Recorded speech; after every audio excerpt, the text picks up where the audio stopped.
Bonjour la Martinique, bonjour à tous. Très heureux de vous retrouver sur Zitata TV pour votre émission C'est a fait nous, une émission d'une heure consacrée à une personnalité martiniquaise. Et aujourd'hui, nous recevons Marilyn Impigny. Bonjour Marilyn. Bonjour Jean-Marc Moël et bonjour à tous les téléspectateurs de Zitata TV. Bonjour. Comment allez-vous Marilyn? Bien, dès que je vous vois, gentille invitation de me sortir de mon diamant de ma retraite et pour parler avec vous de mes passions, j'espère. Et on le verra, vos passions sont nombreuses, vos vocations aussi. Elles sont très ancrées en moi. Et vous êtes quelqu'un de très actif. Cette émission est composée de 3 parties. La première est consacrée à votre parcours de vie. La seconde à la société martiniquaise. Et puis la troisième à un aspect, on va dire, un peu plus politique sur le rôle notamment des élus et des leaders d'opinion sur l'évolution de la société. Et cette première partie s'appelle Kimounouye.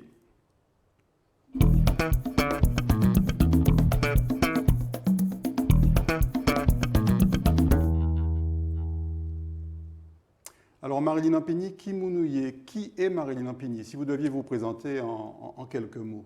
Je dirais que je suis une passionnée des mots, que les mots m'ont nourri, au sens plein du mot d'ailleurs.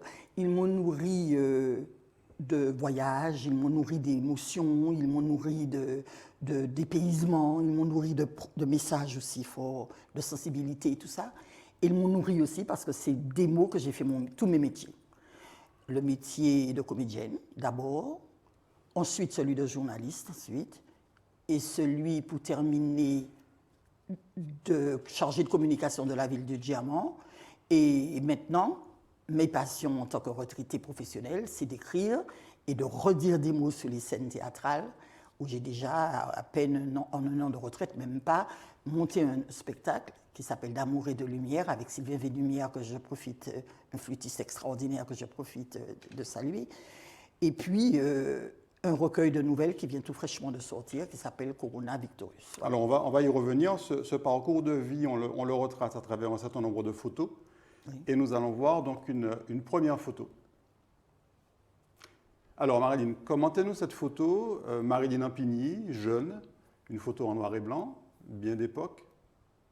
J'ai déjà commencé le théâtre depuis environ 3 ans environ. Ce métier le métier que je devais faire, qui pour moi dans ma tête que je devais faire, c'était celui d'être avocate. Ce métier parce que il y a le métier d'éloquence, le métier, c'est mon ville et tout ça, c'est mon époque. Mais je vois qu'il y a énormément de boulot à faire et que c'est pas un métier simple. C'est un métier que j'admire toujours. Pourquoi? Parce que vous avez la vie des gens entre vos mains. Soit leur vie économique, soit leur vie sociale, soit leur vie conjugale, soit leur vie professionnelle, et soit leur vie tout court. Parce qu'ils ont tué, ils ont fait des choses et combien d'années de prison. Tout ça, ça compte. C'est pas n'importe quel. C'est un métier qui me fascine jusqu'à présent. C'est un métier beaucoup plus fort qu'on ne le croit. En tout cas, aimant les mots et voyant ces effets de manche, je pense que je serai avocate un jour. Et je tombe sur des professeurs de français qui, l'un après l'autre, m'envoient toujours au tableau, faire du Molière, etc. Je comprends qu'il y a quelque chose qui se passe là, mais ça reste toujours pas un métier, ça reste quelque chose que j'aime. Oui. Et c'est Henri Melon qui va me faire comprendre que le théâtre, c'est un métier qui s'apprend, grand réalisateur, grand metteur en scène. Grand metteur en scène, qui devient professeur de français à ce moment-là, au lycée de jeunes filles, qui s'appelle le lycée de jeunes filles, qui est aujourd'hui le lycée de Bellevue, mais qui a un long passé d'acteur auprès de Jean-Marie Serrault, un passé d'acteur césarien d'ailleurs. Et donc, il me fait découvrir Césaire, et là, je suis déjà comédienne professionnelle, et là, cette pièce que je joue, c'est Lazare et sa bien-aimée, qui est une pièce sublime, une pièce soufie de Khalil Gibran, qui est merveilleuse sous le fait que Lazare est ressuscité par la demande de sa mère, et de ses sœurs dont je suis Marie, de ses sœurs auprès de Jésus. Et il nous apprend que oui, qu'on avait envie de le revoir, oui, qu'il est content de nous revoir aussi, mais est-ce qu'on s'est demandé s'il était bien là où il était? Lui, le lépreux qui a tant souffert dans la vie, c'est une belle leçon. C'est le Lazare de la Bible, c'est un petit peu du Lazare de la Bible. Mais à la manière soufie de Khalil Gibran. C'est magnifique. C'est magnifique. Et c'est monté par José Alpha. Je joue à ce moment-là avec Roger Robinel, Feu Roger Robinel, Lucette Salibur et Monique Pognon, Barnet. Voilà. Alors là, on est déjà dans, je dirais, dans votre vocation d'artiste, Oui, dans votre vocation je suis comédienne professionnelle. celle qui va un petit peu guider toute votre vie. Oui. Mais on va revenir un petit peu à votre enfance, à votre adolescence. Quel souvenir vous gardez de cette période, forcément, d'éducation, de formation personnelle? Je vais vous dire, Jean-Marc, peut-être que les autres diront la même chose, mais pour moi, je le sens profondément de plus en plus. Plus je vieillis, mon enfance est déterminante. Elle est la base de tout, de mes défauts et de mes qualités. Il faut savoir que, allons, nous sommes entre nous, puis j'ai l'âge où il faut dire les choses. Je suis une enfant qui est née un dimanche en septembre à 16h et sa mère va mourir à 19h. C'est pas rien. C'est pas rien. Votre mère est décédée Oui. après après mon accouchement. Je suis l'enfant d'ailleurs qu'on désigne au diamant, qui est tout petit à ce moment-là dans le bourg, celle qui a tué sa maman. Mais pas méchamment. C'est pour me définir par rapport à mes frères, mes sœurs, etc.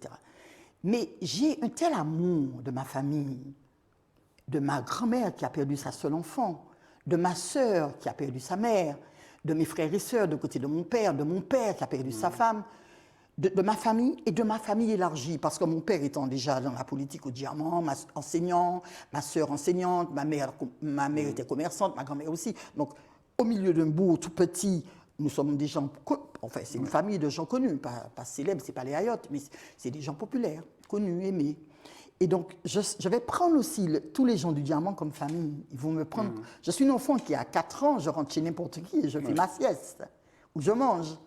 Donc, j'ai appris, ils m'ont estimé, ils m'ont donné l'amour de moi-même malgré celle qui aurait dû me le donner, qui m'a manqué. Donc, ils ont très bien, c'est pour ça que le diamant, j'ai un rapport très affectif, très quasiment filial à cette commune. Et ça veut dire que vous me donnez un nom, même si votre mère a disparu, pour moi, c'est votre mère ou votre père qui revient quand je vous regarde, et je vous dois un petit peu quelque chose. Je vous dois de mettre les mandats, par exemple, je leur dois que leur mère me laissait rentrer chez eux à n'importe quel moment et que leur père, qui m'emmenait au lycée, ne prenait pas du tout l'argent de la course parce qu'il savait que, bon, j'avais pas trop d'argent pour passer l'internat. Donc, ces gens-là, mon enfance, c'est un puits d'amour, un puits d'amour partagé. Donc, je pense que je continue sur cette lancée-là et que je ne sais pas faire autrement non plus.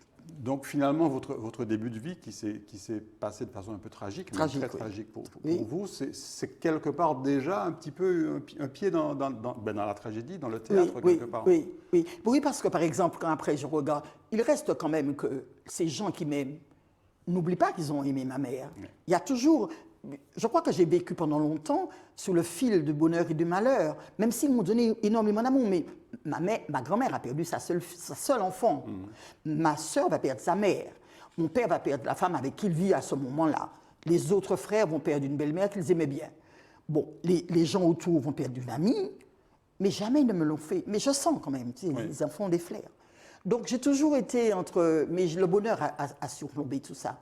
Mais j'ai toujours le malheur, comment on peut dire ça, la souffrance ne m'est pas étrangère. Ne m'est pas étrangère. Elle restera toujours quelque chose qui, chez l'autre, je la vois. Chez moi, je ne sais pas, mais chez l'autre, je la vois. Et j'en suis très chagrine. J'essaie toujours de donner la main qu'on m'a donnée. Et par la suite, Marilyn, l'éducation, vous avez reçu une éducation stricte, ensuite l'adolescence, comment L'enfance, c'est vraiment un enfant gâté.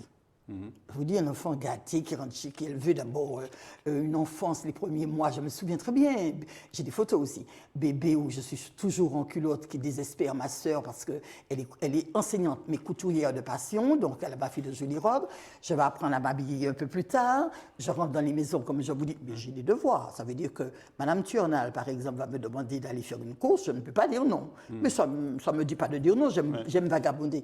Donc c'est une enfance, mais vraiment d'amour. Après, ça va être différent. Mes sœurs vont faire des enfants, je vais sentir, mais inconsciemment, que ma place n'est plus celle d'enfant, de leur enfant. Je ne suis pas leur enfant, je suis leur sœur. Donc il y a des petites douleurs. Il y a, comme mon père va se remarier, on n'est pas là pour mentir, mais c'est une femme qui est le stéréotype des belles-mères dans les mauvais contes de fées. Je vais étonnamment souffrir parce que c'est raide et que j'ai personne, parce que mes sœurs sont beaucoup plus grandes que moi, donc elles ont fait leur vie. Et mes frères sont en France, ils font soit leurs études ou ils travaillent. Donc je suis seule avec elles. Et donc, la souffrance va commencer. Bon, après, l'adolescence est un peu difficile. Et je fais quelques petites conneries au lycée, je me venge comme ça. Mais il y a d'autres choses. Je rentre en politique avec des amis, comme le bâtonnier Constant, d'autres amis. Comment dirais-je? Je transcende cette souffrance-là par de belles choses, par le théâtre, quand il est long, par les mots que je partage avec les gens. Et ça va continuer comme ça. Mais j'ai eu un moment d'adolescence qui a été douloureux. Alors le théâtre, on y revient, on l'a dit, c'est votre première vocation artistique. Vous le découvrez, donc vous aviez quoi, 16-17 ans peut-être? Voilà, oui. C'est ça. C'est ça. Si vous voulez, au départ, mon père l'a vu, et en fait tous les gens autour, ma sœur et mon père particulièrement, voient, ma grande sœur qui a 21 ans de plus que moi, et mon père voit, et c'est enseignant tous les deux, ils voient très vite que je dévore les livres. Mais moi, je ne sais pas pourquoi. Tout ce qui me tombe, bon, il n'y avait pas la télé non plus, j'avais cette chance. Mais même maintenant où il y a la télé, bon, c'est vrai que j'ai appris à lire d'abord. Donc je lis très vite, très tôt, et je lis beaucoup, j'aime ça, même les journaux aussi qui me sont interdits, je les lis en cachette. Mais je ne sais pas encore ce que les mots me font. Je sais qu'il me les faut pour m'approprier. Je crois que c'est pour mon vocabulaire, parce qu'il paraît que je parle quand même assez pas mal pour un enfant de cet âge. Mais sans plus. Et c'est après que j'apprends la force des mots, la puissance des mots et l'envie de les partager. Ça, c'est Henri Melon qui me le donne. Et qui me fait comprendre que cette chose-là, c'est du théâtre, cette comédienne, mais qu'il faut le travailler. Il faut travailler l'émotion, il faut travailler la gestuelle, il faut travailler la voix, il faut travailler le corps, il faut travailler... Chaque rôle est un travail, est une longue aventure, technique et émotionnelle. Et voilà. Et vous allez tellement bien travailler tout ça que vous allez devenir comédienne professionnelle. Et notamment, il y a cette magnifique expérience qui se passe à Paris avec le Théâtre de l'Air. Alors, c'est au beau milieu de cette expérience, après la première belle expérience théâtrale. Henri Melon, c'est une superbe, c'est ma famille, ça devient ma famille. C'est quelqu'un d'ailleurs dont je parle, c'est pas pour rien, c'est mon mentor, même jusqu'à présent. Mais celui qui va me faire rentrer dans la profession, c'est Yvan Labéjoff, qui est lui aussi l'ami d'Henri, puisqu'ils ont été dans la troupe de Jean-Marie Serrault, cette fameuse troupe qui a monté quasiment toutes les pièces de Césaire, presque toutes, sauf une peut-être. Et donc, dans des stages, puisqu'Henri m'envoie en stage avec le théâtre populaire, il m'envoie en stage souvent. Dans un des stages, je rencontre Yvan Labéjoff, qui va me faire jouer un enfant dans Solitude de la mulâtresse d'André Schwarzbart, parce qu'il y a Simone, d'André Schwarzbart, le mari, adapté par Patrick Chamoiseau. Et cette pièce-là, Jean-Marc, tenez-vous bien, va connaître 1 an et demi de jeu sans répit. Je rentre dans la profession, mais même jusqu'à présent, alors qu'il y a d'excellents comédiens en Martinique, comme Daniel et Francisque, mais Aurélie Dalma, enfin plein d'autres comédiens, je ne connais pas de pièce, ça veut dire qu'on a régressé. Ça veut dire qu'on a régressé au niveau de l'offre, en fait, du voyage, du travail, comment on pourrait appeler ça? Du travail commercial, entre guillemets, j'aime pas trop ce mot, mais du travail de vente du produit théâtral. Alors la valorisation du produit théâtral. Et de le vendre, et de l'échanger, et de le faire voyager. Alors que nous avons, c'est douloureux, alors que nous avons de plus en plus de bons comédiens, de plus en plus de bons dramaturges et de plus en plus de bons metteurs en scène. En tout cas, avec Solitude de la mulâtresse, nous jouons 2 mois à Lille, au théâtre Sourano. À l'époque, c'est moi qui est le maire, qui en est le maire. Ensuite, on file au théâtre de Chaillot, où on joue. Prestigieux théâtre. Prestigieux théâtre. On joue 1 mois et demi, avec rallonge, je crois. Après, on file sur le festival de Fort-de-France. Et après, on file sur le festival IN. Je suis pour le festival.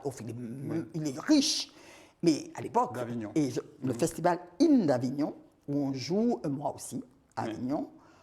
Donc c'était véritablement, voilà, vous êtes entré de plein pied dans la carrière théâtrale, dans la carrière de comédienne, professionnelle, avec une pièce magnifique, locale, martiniquaise, absolument, et avec un succès phénoménal.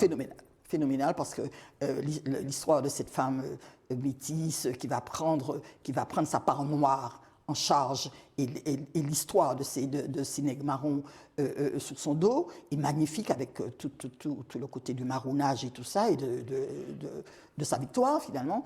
Et je crois, on ne va pas jusqu'à sa mort, la pièce va jusqu'au marronnage.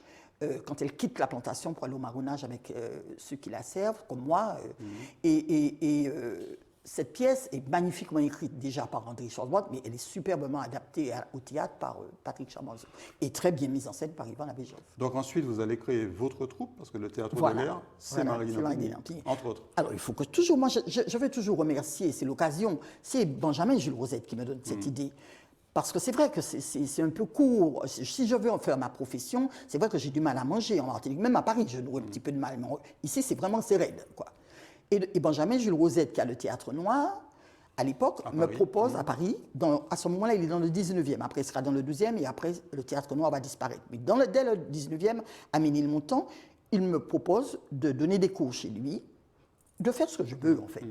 Alors je donne des cours, j'ai un atelier de théâtre, beaucoup pour les enfants, où je fais des contes, où je mets en scène beaucoup les contes de Ina Césaire et de Joël Laurent, tirés de contes de vie et de mort, qui sont magnifiques. Et puis, je fais de la mise en scène. Et ça se structure grâce à Luc Saint-Éloi que je rencontre, en une troupe qui s'appelle Théâtre de l'air. À ce moment-là, Luc Saint-Éloi est mon comédien, qui reste d'ailleurs. Très grand comédien. Mon comédien.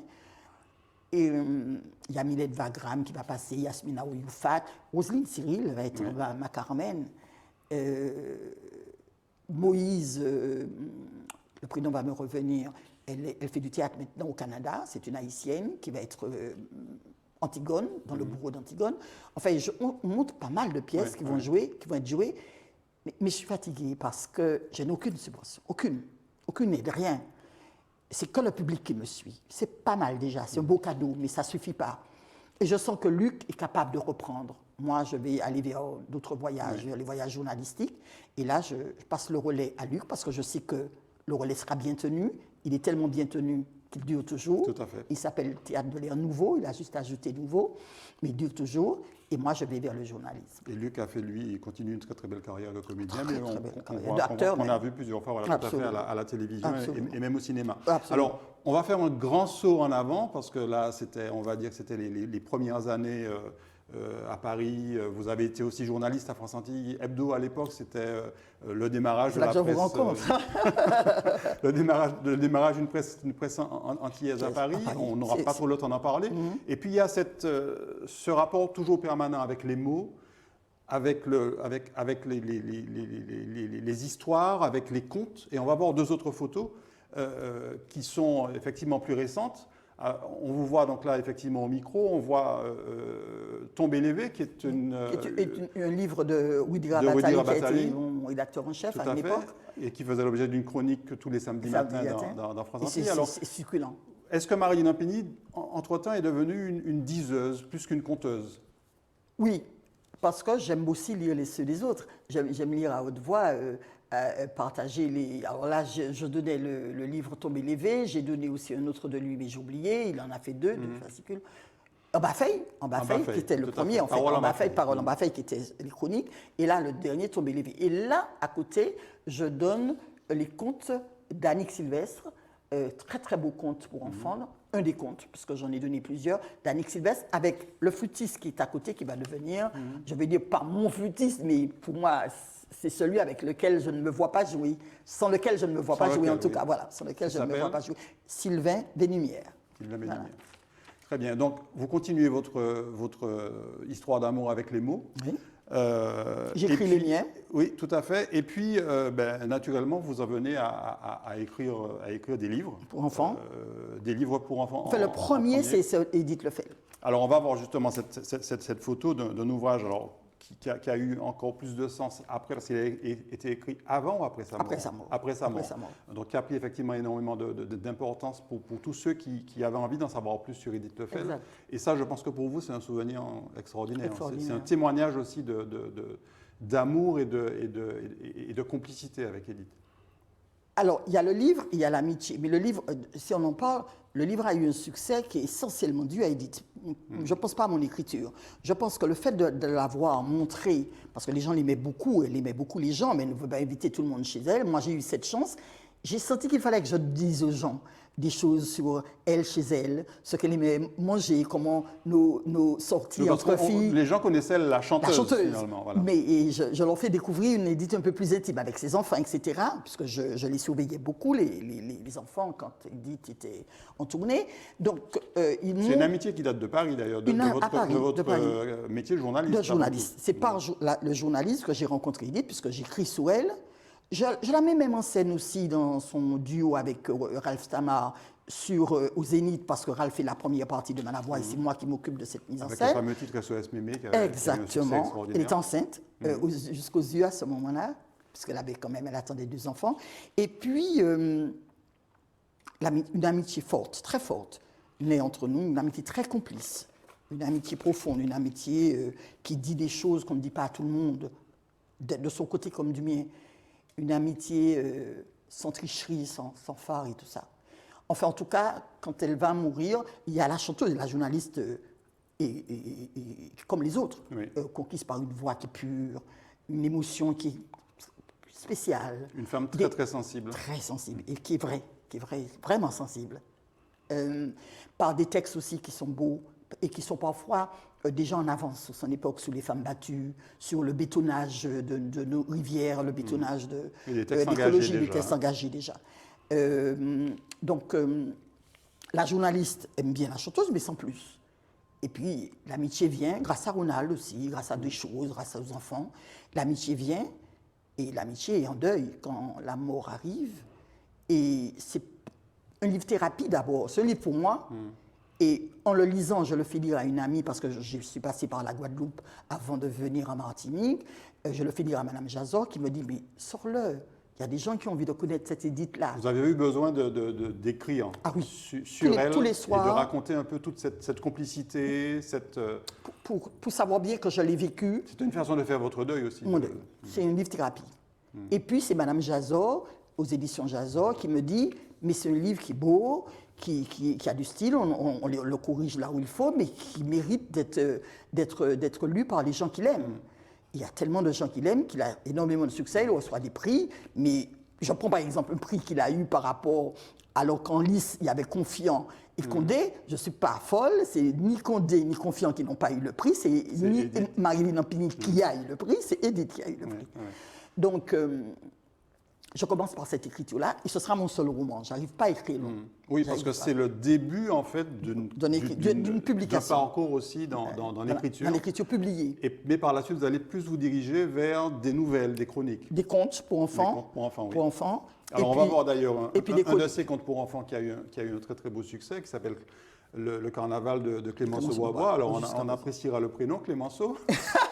Petit clin d'œil. Alors, cette aventure autour des livres pour enfants, là aussi, vous avez trouvé une forme de vocation. Oui. Et puis, le carnaval, pour moi, il n'y a pas grand-chose écrite. Enfin, il me semble jusqu'à présent, mais ça va venir.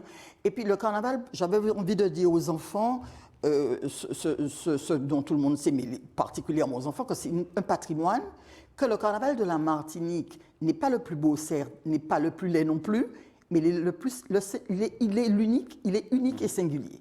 Parce qu'il est le seul qui, à chaque jour, a une thématique complètement différente. Et puis, il a une ambiance aussi qui est délirante, qu'on ne retrouve pas à Guadeloupe, qu'on ne retrouve pas du tout. Donc, j'avais envie de leur faire dire ça, et qui est aussi, pendant mon enfance, qui a changé un peu de ce côté-là, qui est, à l'époque de mon enfance, très politisé. Parce que souvent, d'ailleurs, le carnaval tombait pas loin des élections municipales, etc. Donc, très politisé. Donc, Clémenceau Boisbois, c'est l'élu déchu, et sur lequel... Une sorte de Vaval, quoi. Il sort de Vaval, et il passe du dimanche gras jusqu'au mercredi des Cendres dans les rues, et il nous fait, lui, Clémenceau, vivre fatigué, de plus en plus fatigué, de plus en plus harassé, et puis prenant des chansons qui lui sont destinées en plein dans la gueule. Et il nous fait vivre les 4 jours complètement différents, où le dimanche c'est un peu fou, un peu libre, où le lundi c'est burlesque, où le mardi c'est les diables en priorité, et le mercredi on va faire semblant de pleurer sa mort. Donc vous avez écrit au total 7 livres, Marilyn. Donc le livre consacré à Edith Lefel. Oui. Qui est 3 contes pour enfants. Un roman, et puis ensuite plutôt des contes et des nouvelles. Des choses brèves. Comme disait Vincent Placoli quand je le rencontrais, il avait la gentillesse de me dire, quand je le rencontrais en ville, Parce que j'écrivais déjà un petit peu, mais c'est Edith qui m'a publié, qui m'a lancé dans la publication. Et je lui dis, mais Vincent, j'écris court. Il m'a dit, mais en athlétisme aussi, tu as des marathons. Il y a des sprinteurs. Fais, voilà. Il faut par contre que ça soit bien écrit. Et ce n'est pas la longueur qui compte. Tu as des poèmes. Des poèmes. Pour moi, par exemple, la poésie, c'est le summum. Alors que la poésie, en général, elle est très courte, mais elle est très puissante. Elle est très stylée, elle est très raffinée.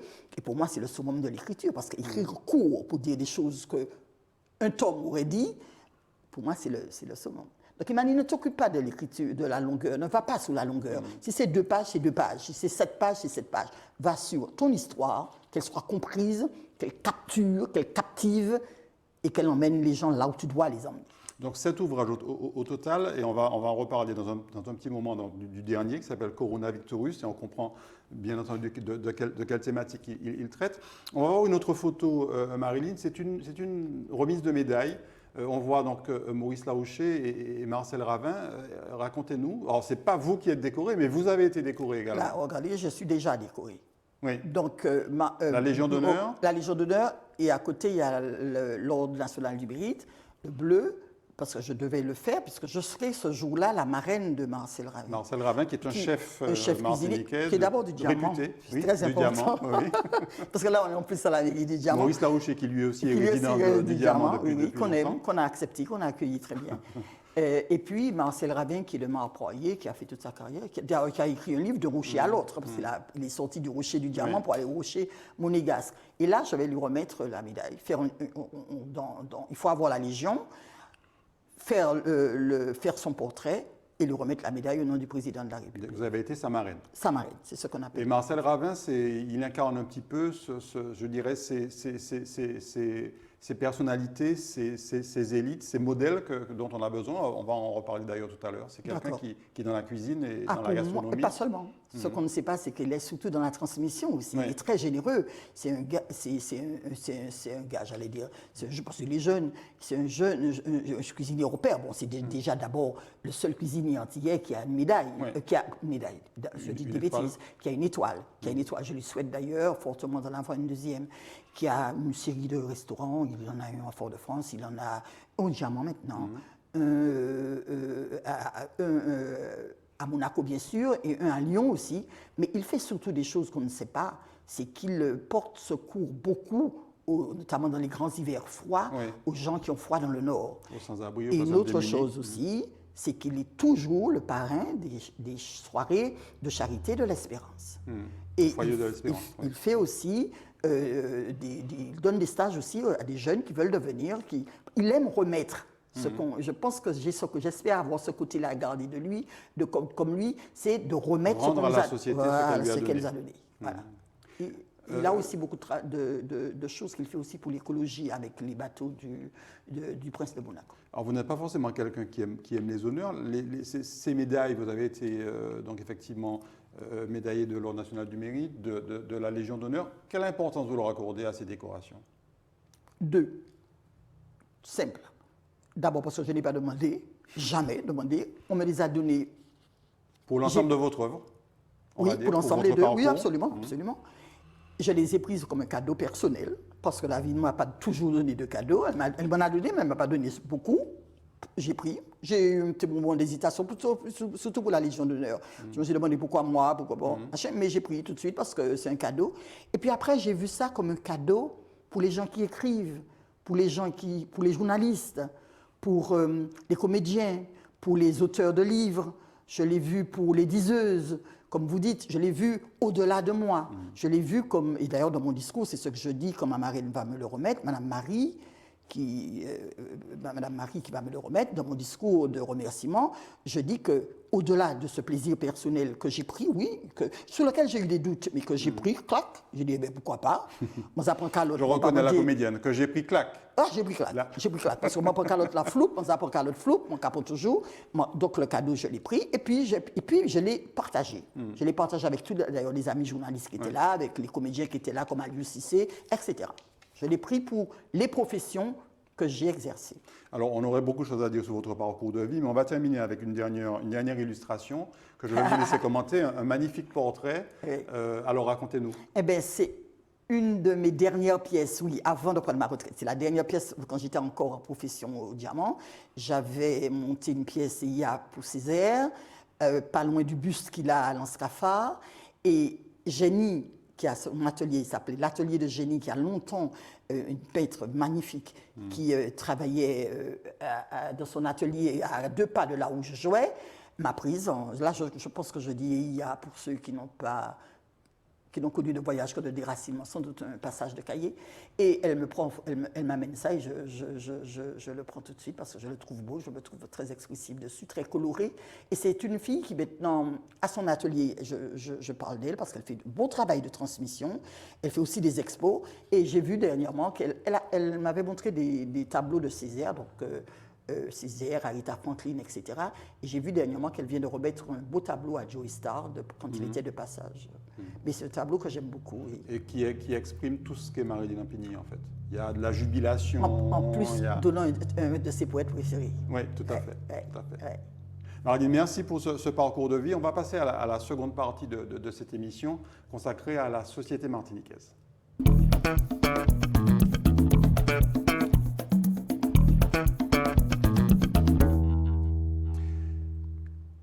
Alors, notre société vit des moments, on va dire, de turbulence, hein, pour utiliser une métaphore aérienne. Hein, on est un petit peu secoué dans tous les sens en ce moment, au-delà même de la crise sanitaire. La Martinique elle-même vit une période assez tumultueuse.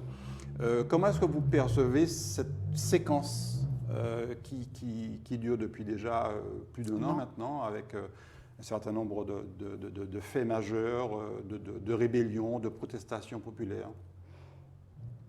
Je la vis comme un moment difficile, hein, mais j'espère que c'est un moment que la calmie viendra après la pluie, parce que c'est un gros déluge.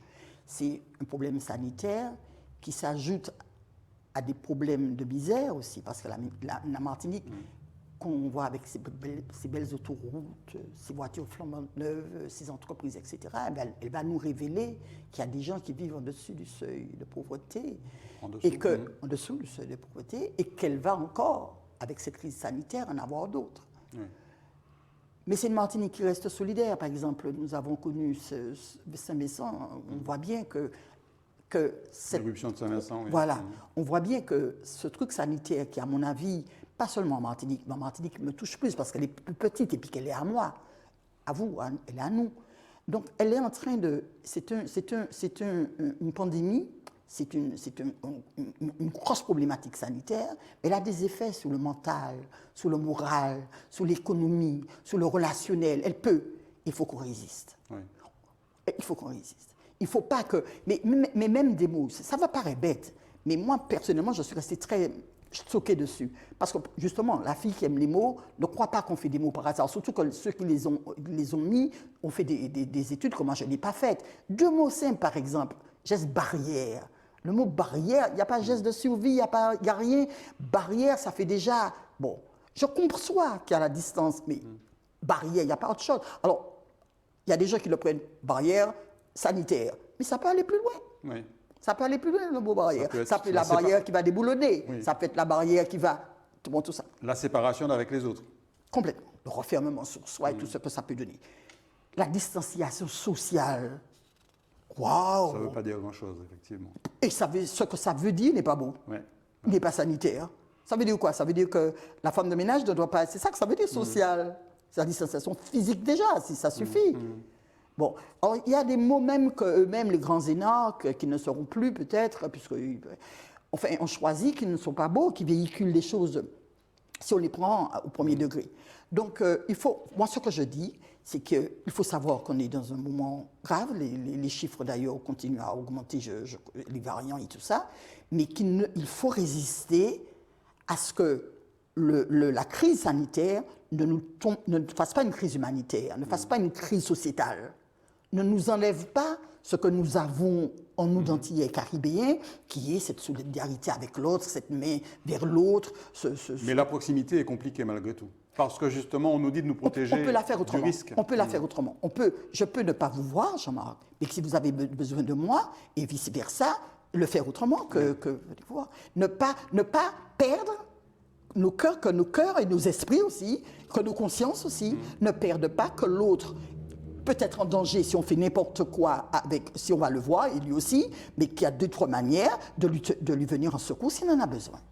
On peut être présent autrement que physiquement, Voilà, surtout voilà. aujourd'hui avec les moyens de Mais être communication présent. qu'on a. Oui. Ne pas se replier sur cette distanciation pour devenir inconscient, égotiste, je dirais, même pas égoïste, égotiste, indifférent à l'autre, déshumanisé, quoi. Regardez cette photo, Marilyn Ampigny. C'est une photo qui vous rappelle forcément un lieu connu.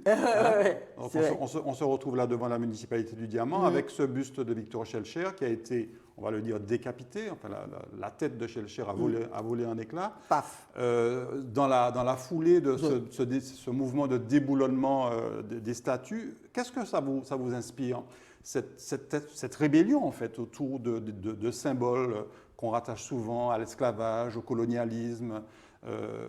Là, en l'occurrence, Victor Schellcher, qu'on a accusé de tout, qu'on a parfois... oublié le bien. Voilà, qu'on a parfois porté au pinacle. Il y a par contre quand même un questionnement. C'est qu'il y a des rues et des statues qui ne devaient pas être... On ne va pas voir chez Merkel un truc de Hitler.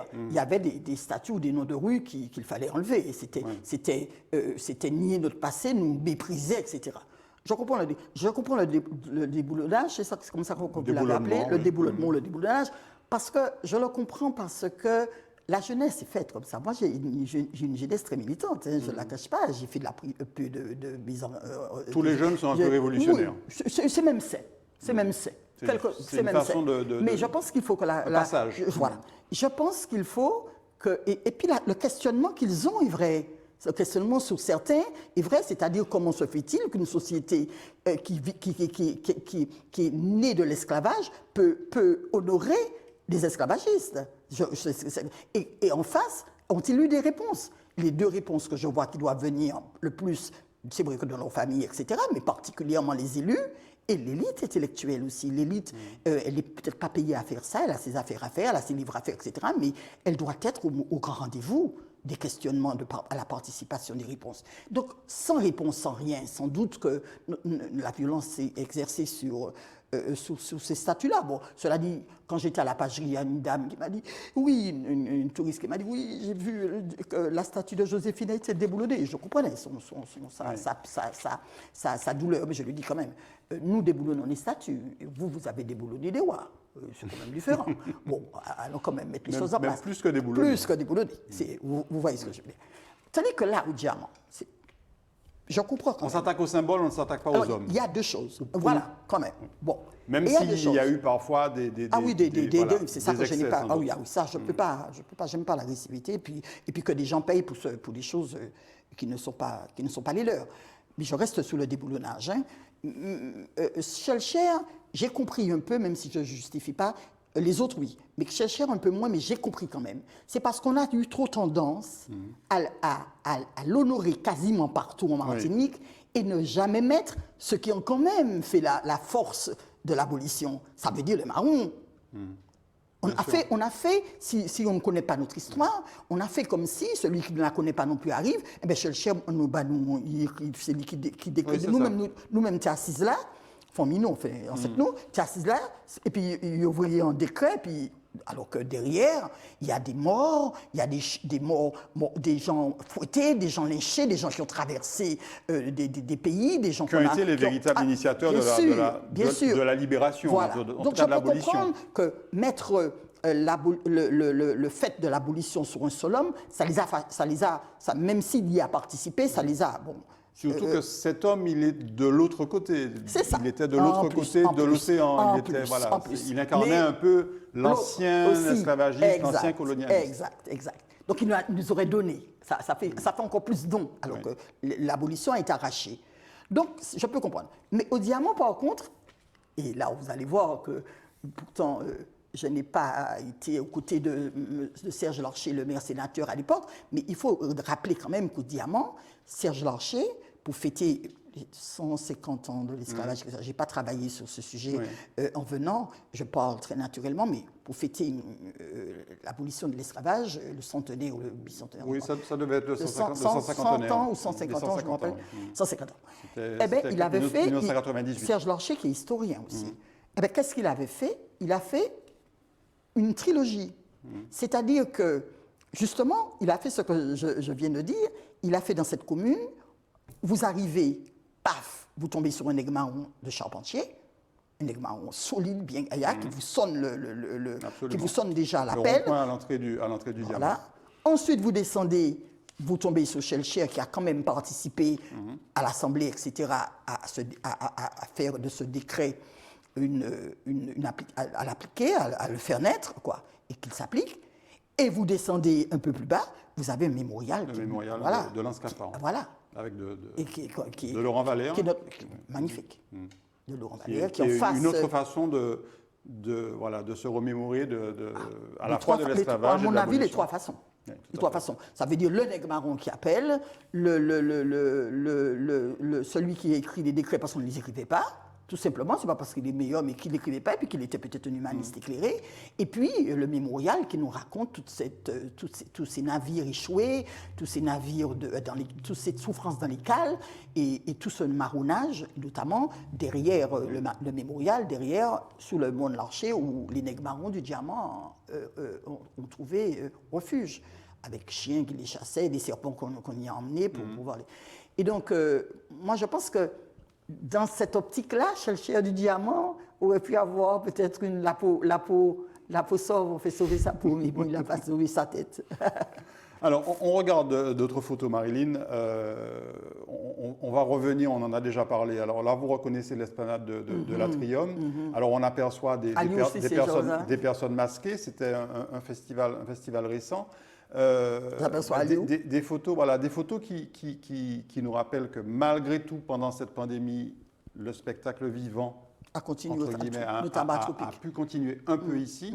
Malheureusement, aujourd'hui, tous ces lieux de culture sont fermés. Et vous qui êtes une comédienne bien vivante, très, très expressive, ça doit être très, très douloureux de vivre ça, ce repli sur soi, justement, on en parlait, mais aussi ce repli quelque part des artistes. Des artistes. Oui. Et les chanteurs, etc., les musiciens, tous les artistes. Mais la première chose, alors, je vais dire d'abord merci à Tropicatrium pour sa résistance, parce qu'elle a ouvert le temps qu'elle pouvait pour les peintres, pour les musiciens, pour tout ça, et même aussi ouvert un chapiteau à cet esprit qui a bien marché pendant longtemps. Absolument. Mais, peut-être, vous allez m'éclairer, Jean-Marc, c'est que je ne comprends pas, je n'ai jamais entendu de cluster dans ces lieux-là. J'ai écrit d'ailleurs une lettre sur le Facebook. Madame Bachelot, ministre de la Culture, a eu et je suis très heureuse vraiment parce que c'est une femme charmante. Entre autres, on n'est pas du même bord, mais une femme charmante, mais elle n'a pas eu son sens. Elle a été covidée, elle vient de sortir. Elle a été effectivement victime. Elle n'a pas eu dans une pièce de théâtre. Elle a eu effectivement le coronavirus et beaucoup lui ont reproché, malgré tout, de ne pas véritablement avoir défendu la culture. Moi aussi. Les cinémas sont fermés, on m'a dit les théâtres sont fermés. Il n'y en a pas un. Parce qu'ils ont été respectueux du protocole et j'ai pas. Bon. Alors, c'est dur, parce que de ça découlent des frustrations terribles, puisque le spectacle vivant a besoin de public pour s'exprimer. Bon. Lui, l'acteur ou le comédien ou le musicien, il a besoin de créer et de faire connaître sa création. Il a besoin d'inventer, de se réinventer, de créer tout ça. Et c'est mort. Et puis le public, la société a besoin de vivre tout ça et de partager. Je crois que c'est une nourriture. Quand on m'a dit qu'elle n'est pas essentielle, oui, pour le corps, c'est vrai qu'on peut avoir une société sans culture, mais quelle société ? Une société que de corps remplis de... Et ça a contribué à ce repli sur soi qui était déjà imposé par les conditions sanitaires. Exactement, et qui se pose sur les trucs, sur les lieux culturels fermés. Alors ça vous a inspiré, on va le voir, Marilyn Ampigny. Et douleur économique, il ne faut pas oublier. Absolument. Ça vous a inspiré, Marilyn Ampigny, cet ouvrage qu'on va voir, qui s'appelle Corona Victorus. Alors on reconnaît là la capacité... la facilité avec laquelle Marilyn Ampigny joue sur les mots, Corona Victorus, vous avez détourné, victorieux, hein, même si vous avez détourné le nom du coronavirus pour en faire quelque part un acte victorieux. Alors racontez-nous, c'est une nouvelle. C'est 3 nouvelles. 3 nouvelles. 3 nouvelles inédites qui sont... Alors, il y a des... C'est un recueil qui a été écrit pendant un long confinement. Édité aux éditions Orphie, comme les 2 derniers, et qui a été écrit pendant le confinement. Donc, c'est important de dire ça parce que pendant le confinement et le télétravail, ça a été très long, j'ai eu envie de souffler un peu. Donc, l'écriture est très légère. Oui. Elle est très légère. Même si elle donne des messages, elle est là pour respirer, quoi. On en a besoin, hein, on a besoin. Un peu de légèreté. Absolument. Et puis il y a 3, il y a des trucs sur l'Alzheimer aussi, il y a aussi mes souvenirs du sacre sur l'Alzheimer, vous voulez sur l'Alzheimer, oui. La Il y a maladie la maladie d'Alzheimer.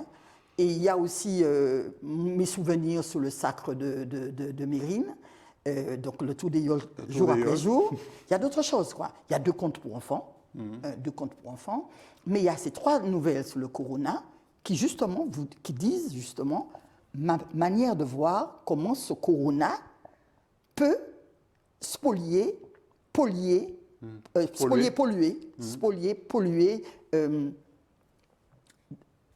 l'esprit, le corps d'accord, mais l'esprit, le cœur, les rapports politiques, sociétaux, conjugaux et tout ça, amicaux et tout ça. Ces 3 nouvelles, c'est ça. Et là, mais malgré tout, vous parlez de victoire. Mais parce que lui, le corona est victorieux, pour l'instant. Au moment où j'écris, il n'y avait pas de vaccin, il n'y avait rien. Il est sorti à peine, au moment où on parle, il y a à peine 10 jours. Bon, même avec les vaccins, vous voyez les chiffres qui montent de par-ci, de par-là. Donc pour moi, il est encore victorieux. Il est un peu moins flamboyant qu'au départ, quoique. Mais enfin, moi, je pensais que vous étiez en train en fait, de nous dire de parler de la victoire qu'on prenait, qu'on allait gagner, qu'on allait réussir à obtenir sur le corona. Je crois que notre humanité est forte, elle est vieille, elle est séculaire, elle est quasiment notre patrimoine humain. Je crois qu'on va gagner, et même dans d'autres pays aussi. Je crois que la lumière va triompher finalement de tout ça. Mais pour l'instant, non. Vous êtes optimiste. Je suis optimiste. Mais j'ai dit que pour moi... On va se relancer. Ah oui, j'espère. J'espère se relancer. On va retrouver une forme de vie sociale, peut-être différente malgré tout. Mais quand même forte, épanouie pour chacun. Parce que quand même, par exemple, les chiffres des femmes battues dans tout le monde, pas seulement chez nous, dans le monde, ont augmenté. La crise a montré que c'est vrai qu'il faut faire les écoles en distanciation, c'est comme ça qu'on appelle. Il y a des mots là mais elle a montré que c'est pas tout le monde qui a les moyens de faire son enfant, ni de faire son enfant travailler, ni les outils technologiques. Donc elle a montré des choses. Mais je pense qu'on va finir par gagner. On va arriver à la dernière partie de cette émission qui est consacrée, on va dire, au rôle des élus, des leaders d'opinion, des élites en fait sur la société martiniquaise.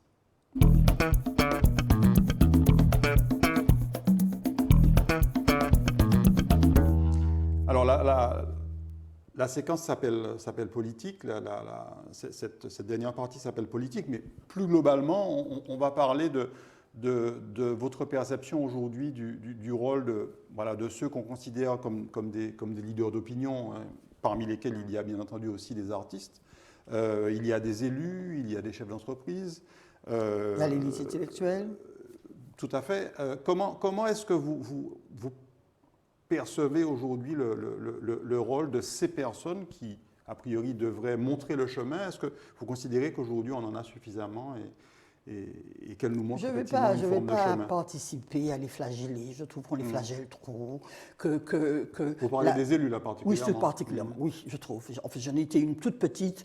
Non, je sais ce que c'est que d'avoir en charge des choses, aller voir plus haut. Moi, si je devais flageller, ce serait aller directement sous l'Élysée et Matignon. Si je reste ici, moi, je trouve que nos élus ne sont pas les pires, ne sont pas... Mais c'est vrai que, par exemple, quand on a parlé du déboulonnage, il y a des réactivités qu'ils n'ont pas.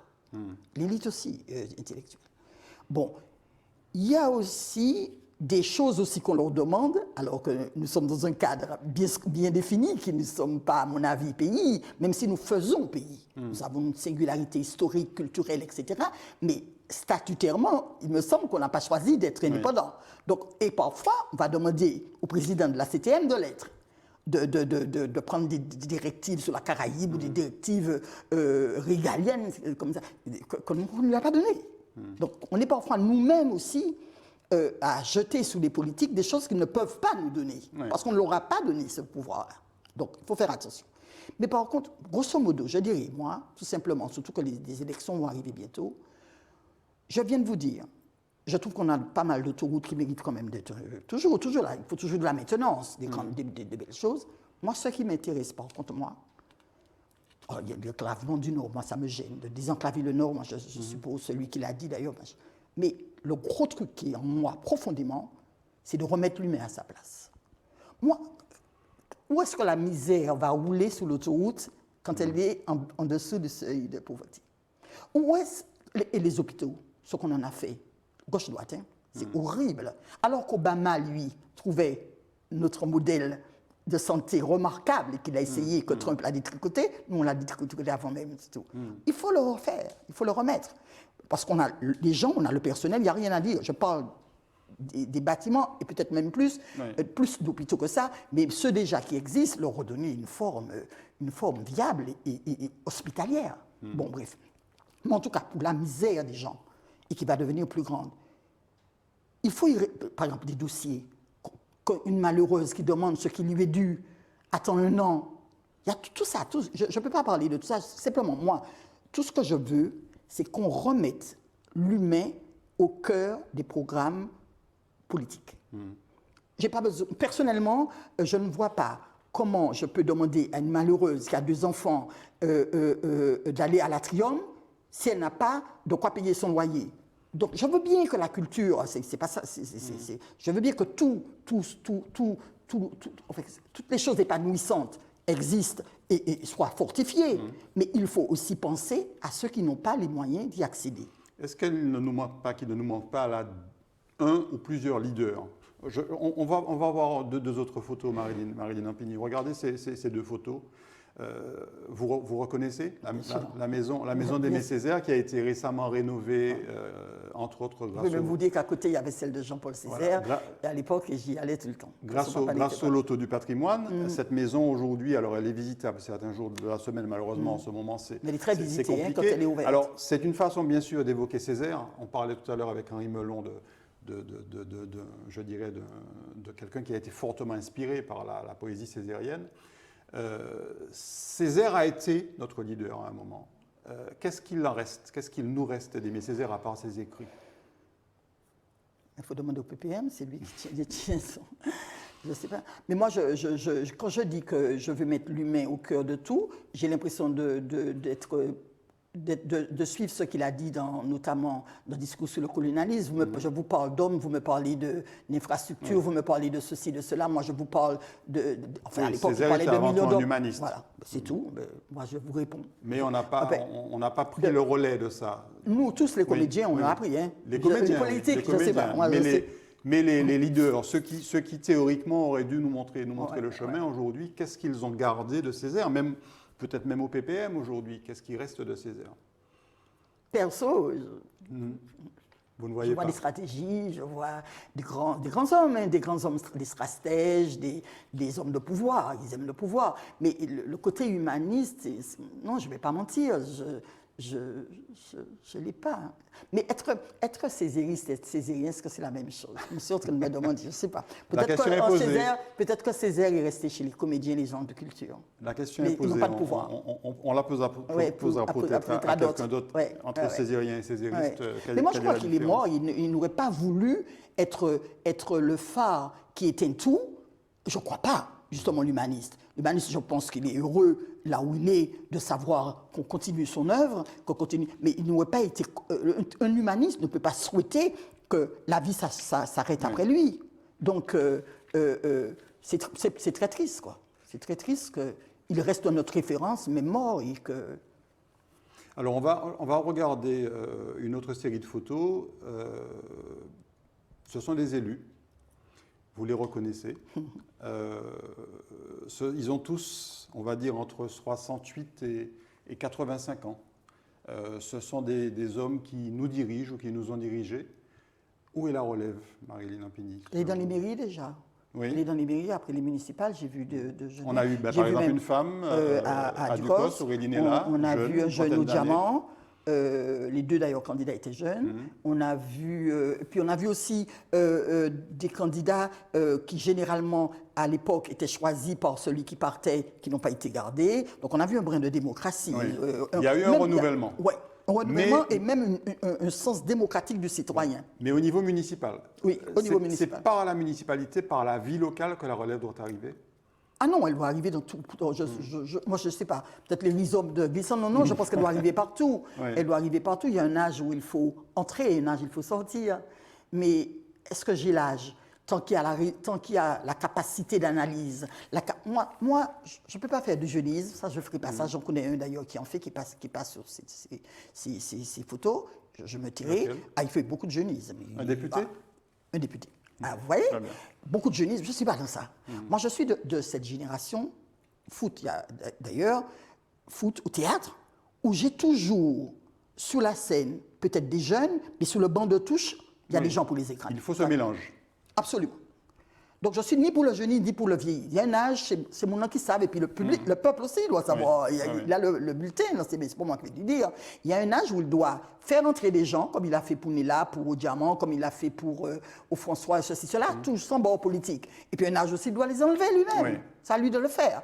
Mais moi, je dis ce que je veux qu'ils aient, quel que soit l'âge, c'est la capacité d'analyse, la capacité de créer, la capacité de répondre aux attentes des Martiniquais et la capacité de me lancer un cap. Oui. Voilà.